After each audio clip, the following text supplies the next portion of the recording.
मैं प्रथम आया। दूसरा विश्व युद्ध बस खत्म ही हुआ था और भारत उत्सुकता से अपनी आजादी का इंतजार कर रहा था। रेडियो पर अक्सर सुनाई देता था कि गांधी जी ने घोषणा की है, भारतवासी अपने भारत का निर्माण खुद करेंगे। देश अभूतपूर्व आशा से भरा था। मैं मन ही मन अपने देश के लिए कुछ करना चाहता था। इसके लिए किसी अच्छे विद्यालय में पढ़ना जरूरी था, लेकिन मैं अपने माता पिता से यह बात कहने का साहस नहीं जुटा पाता था, क्योंकि मैं जानता था कि वे मुझे अच्छे विद्यालय में नहीं पढ़ा पाएंगे।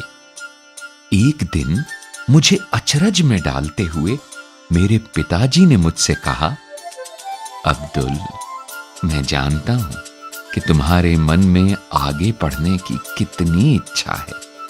हम अनपढ़ लोग हैं, लेकिन मैंने और तुम्हारी मां ने तुम्हें लेकर बहुत ऊंचे सपने देखे हैं। तुम फिक्र मत करो, जैसे भी हो हम पैसों का इंतजाम करेंगे ताकि तुम अच्छे विद्यालय में पढ़ सको। रामेश्वरम से दूर समुद्र पार चहल पहल भरे रामनाथपुरम शहर में था द श्वार्ट्ज स्कूल। मेरे भैया मुझे वहां ले गए और मेरा दाखिला करवा दिया। वो बहुत अच्छा विद्यालय था। उन दिनों आजकल की तरह बिजली के पंखे नहीं होते थे।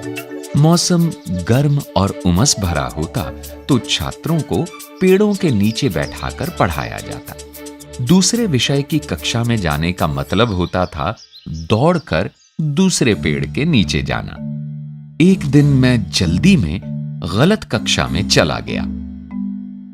वहां हमारे गणित के अध्यापक पढ़ा रहे थे।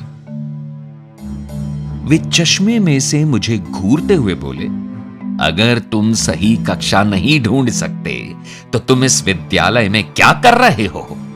तुम्हें तो अपने गांव लौट जाना चाहिए जहां से तुम आए हो। फिर उन्होंने मेरी गर्दन पकड़ी और पूरी कक्षा के सामने मुझे बेंत लगाई। मेरा दिल टूट गया।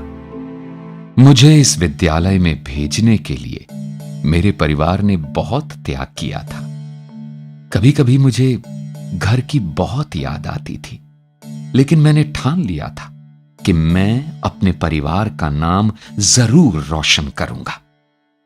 उस दिन मैंने निश्चय कर लिया कि मैं सिर्फ अच्छा छात्र ही नहीं बनूंगा, बल्कि सबसे अच्छा छात्र बनूंगा। मैं दिन रात पढ़ाई में जुट गया। कुछ महीनों बाद जब परीक्षा का परिणाम आया तो मुझे गणित में पूरे अंक मिले थे। मैं उत्साह से भर उठा।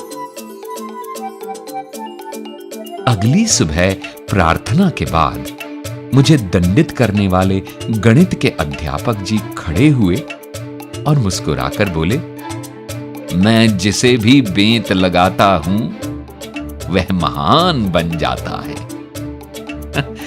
उनकी बात सुनकर सब लोग हंसने लगे। फिर अध्यापक जी ने पूरी बात बताई और मेरी ओर इशारा करते हुए बोले, मेरी बात याद रखना, एक दिन ये लड़का इस विद्यालय और अध्यापकों का मान जरूर बढ़ाएगा। अध्यापक जी की बात सुनकर मैं पहले हुए अपने अपमान की कड़वाहट भूल गया। उस सत्र के खत्म होने पर जब मैं अपने घर लौटा तो हमारे परिवार ने बहुत खुशियां मनाई। मेरी मां ने घर पर ही मिठाई बनाई और पिताजी ने पूरे रामेश्वरम में मिठाई बांटी। और उस दिन मुझे लगा